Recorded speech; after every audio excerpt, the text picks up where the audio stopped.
สวัสดีจ้าสวัสดีท่านผู้ชมทุกท่านนี่เป็นผลการออกรางวัลหวยฮานอยพิเศษประจำวันที่18มิถุนายน2569รางวัลเลข2ตัวรางเลขคี่ออก1717รางวัลเลข5ตัวรางเลขคี่ออก88417 88417รางวัลเลข2ตัวบนเลขคี่ออก4646รางวัลเลข3ตัวบนเลขคี่ออก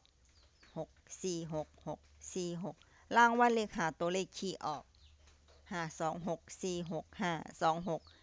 52646นี่ก็เป็นผลออกวันหวยฮานอยพิเศษประจำวันที่18มิถุนายน